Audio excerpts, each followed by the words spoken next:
What are you doing this summer? Casey and I have some suggestions. AI-powered education is next.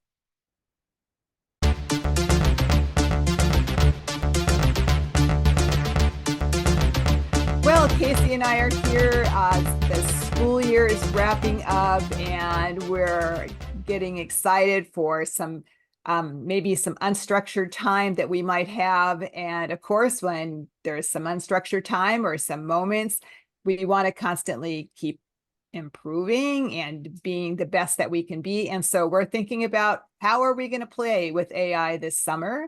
And actually, Casey's got, the real core of what we believe in and what we've been talking about, that AI and technology is simply a way to connect with learners or to meet their needs. And so, Casey, you want to talk a little bit about, like, as we go into some unstructured time this summer, what is it that you're going to go back to? You're not just going to jump into like any tool that's out there. Where are you going to go? Well, I always sort of end my year with reflection. I think about, and I mentioned this before, I think about the wins and the losses and things like that. But I definitely think about how I'm going to maintain and build new relationships with students. Like, that's always at the forefront of what I want to be able to do. And inevitably, as the year progresses and I get into the reads of like grading, planning, making changes, especially in the spring. Oh my goodness, I feel like any plan I had for the day was shot. I mean, kids are gone for activities. There's all of these award ceremonies and interruptions to the day. Oh yeah, we should probably get our fire drills taken care of. And, things like that just seem to pop up, and then it's very easy for me to forget about the people in my room. And instead, I'm focused so much more on the stuff we need to get done. We have this whole syllabus we need to abide by. And so I just sort of reminded myself in my reflection to say, you know what? You do this. This is like your thing. You do this all the time. So what are you going to do this summer to put into place as a way of continuing to build those relationships with students and to not focus so much on the content of what you need to get done, even though that's incredibly important and necessary? And I have thought, oh my goodness, my AI tools, of course, are there to help me as an assistant.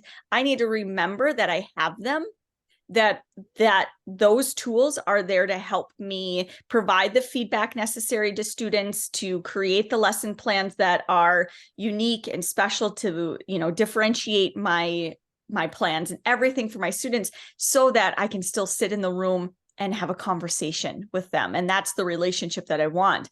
And I definitely feel like at the end of this year, I was further away from making those relationships with students than I'd like to be.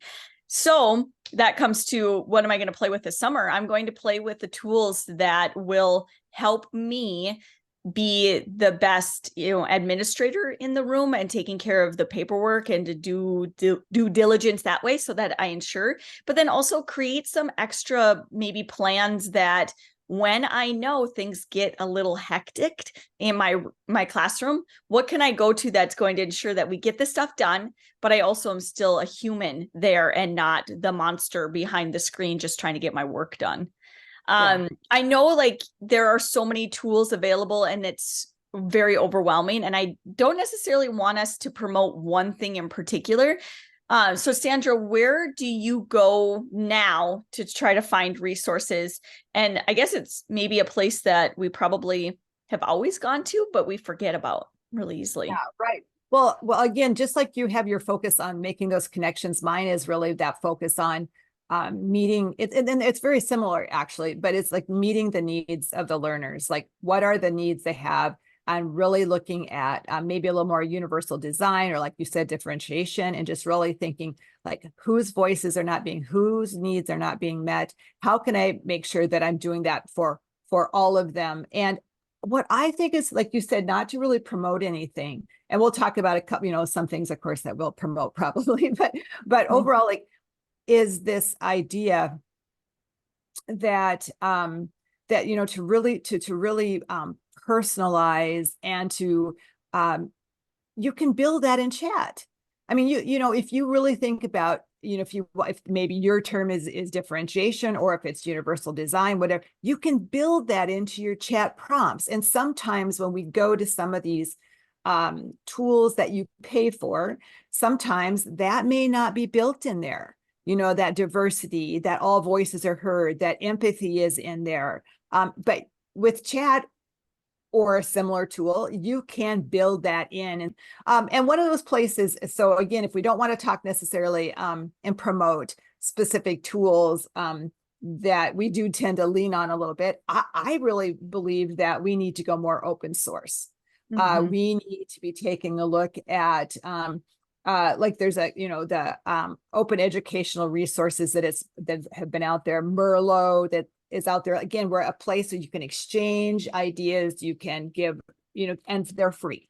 So many times, and I know teachers this summer are going to go and they're going to like get these tools that are costly, that start out with, here's a couple, you get a free couple, and then they love it, and then it's going to cost money. And then they're going to be frustrated. But if you go to the OER and to the, to the free materials, and there are unbelievable resources in there. And it's a very easy search. You put in your topic, what you're looking for. And again, it does take some time to play. There are new, but again, I just say, if you don't know how to do it, go to YouTube and there's a video on it. If they haven't provided a video inside of the tool, right?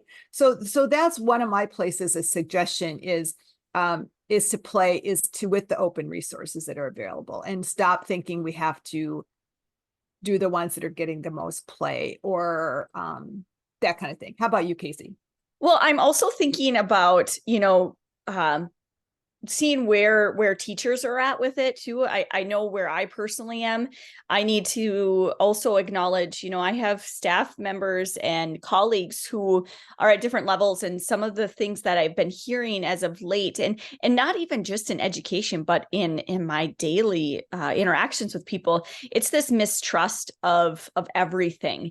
One of the big things is like, that's fake. Everybody is saying that.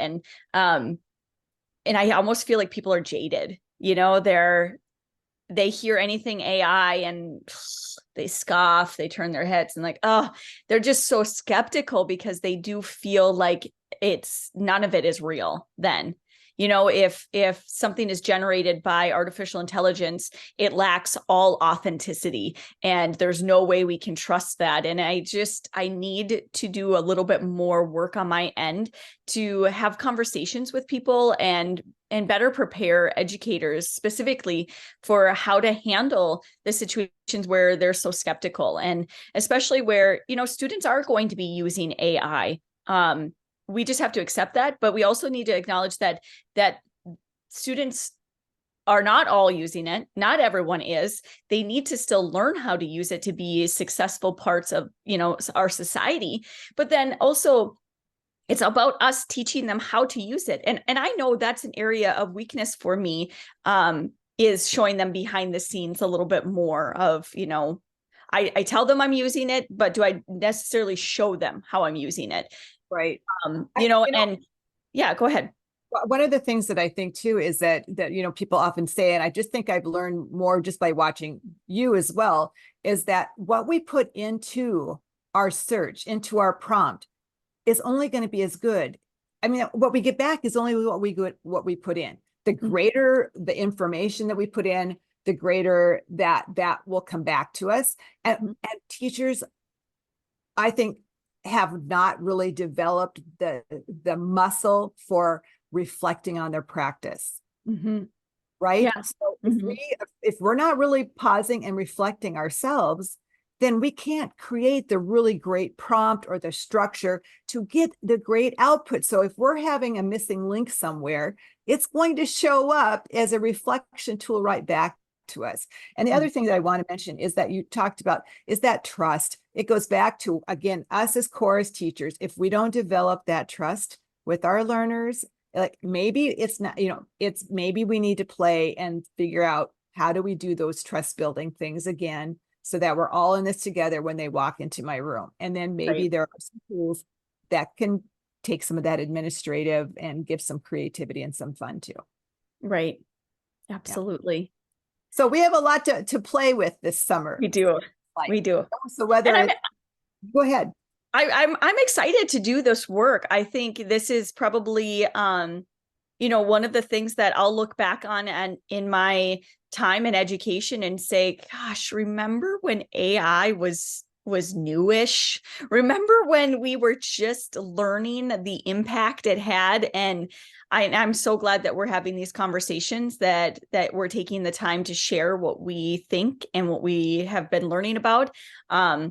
I don't know if it's safe to say, but we're 30 episodes into our exploration and coming up on a year of doing this work. I think it's really a great experience for our learners and our colleagues to see us sort of navigate through this. So thank you for joining me. Oh, well, yeah, well, thank you. And again, like, thanks for all those people that have been supporting us and encouraging us and viewing. So we'll just get ready for the summer and play some. Thank you. Thank you.